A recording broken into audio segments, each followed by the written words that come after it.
আসসালামু আলাইকুম দর্শক, দেখতে পাচ্ছেন জাবালে রহমত আরাফাতের ময়দানের সেই বিখ্যাত পাহাড়, যেখান থেকে আল্লাহ রসুল সাল্লাল্লাহু আলাইহি ওয়াসাল্লাম খুতবা দিয়েছিলেন।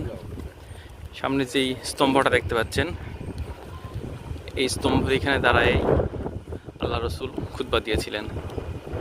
আমরা ইনশাল্লাহ ওখানে ওঠার চেষ্টা করব। আসসালামু আলাইকুম। ওয়ালাইকুম আসসালাম ওয়া রাহমাতুল্লাহ। এখন আছি জাবালে রহমত পাহাড়ে। রাসূলুল্লাহ সাল্লাল্লাহু আলাইহি সাল্লাম এই পাহাড়ে শেষ বিদায় হজের সময় ভাষণ দিয়েছিলেন এবং আদম আলাইহিস সালাম এবং হাওয়া আলাইহিস সালাম এই আরাফাতের ময়দানে একত্রিত হয়েছিলেন। তো এটা একটা ঐতিহাসিক মাঠ, আরাফাতের ময়দান, এবং হাজিগণ এই আরাফাতের ময়দানে অবস্থান না করলে হজই হবে না। তো আমরা এখন আছি রাসূলুল্লাহ সাল্লাল্লাহু আলাইহি ওয়াসাল্লামের খুতবার স্থান জাবালে রহমত।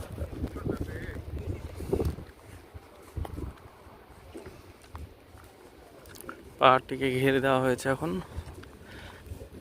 এপাশে ওঠার রাস্তা আছে, চলুন আমরা পাহাড়ে উঠি।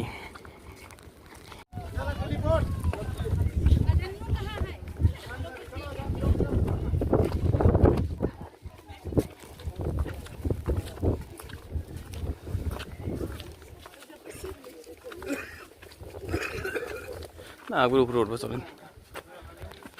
ছোট পাহাড় তো, সিঁড়ি সুন্দর।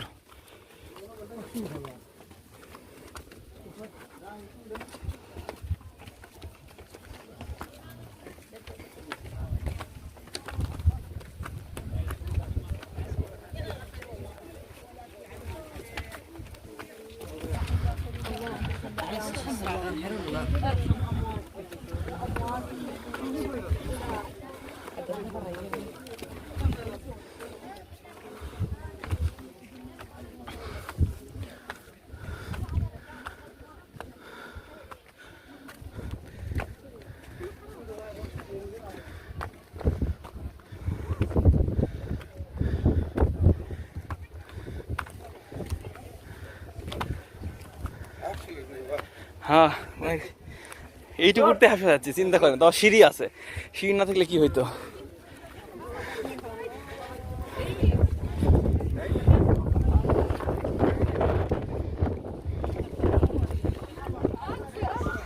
দর্শক, পাহাড়ের পাশ দিয়ে বিশাল আরাফাতের ময়দান দেখা যাচ্ছে।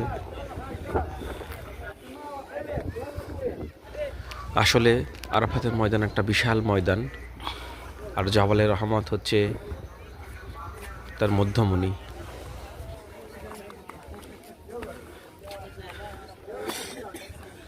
দেখতে পাচ্ছেন সেই জায়গা যেখানে রাসূলুল্লাহ সাল্লাল্লাহু আলাইহি ওয়াসাল্লাম দাঁড়ায় ভাষণ দিয়েছিলেন।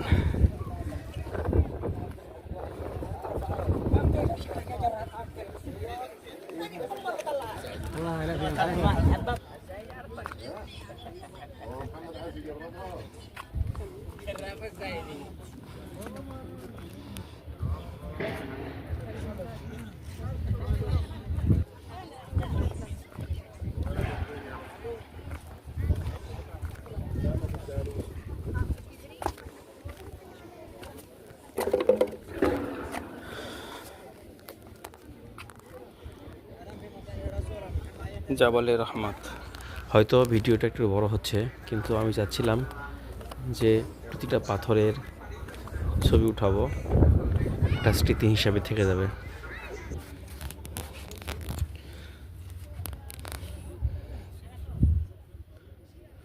জাবালে রহমত। আমাদের মধ্যে যারা কাছ থেকে দেখার সুযোগ পায়নি, তারা যেন এটা দেখে কিছুটা শান্তি পেতে পারে।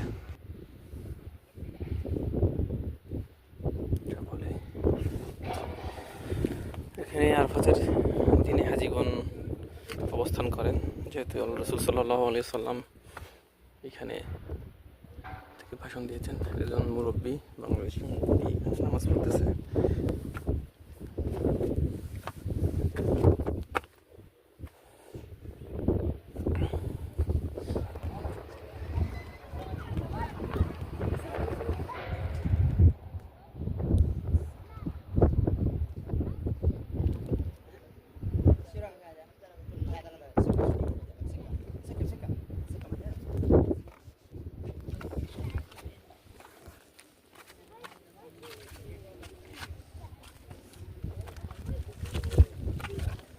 আসসালামু আলাইকুম।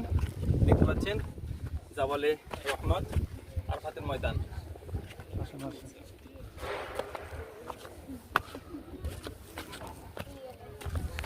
পাহাড় দেখার পরে এখন ফিরে যাওয়ার পালা। সাথে থাকার জন্য আপনাদেরকে ধন্যবাদ।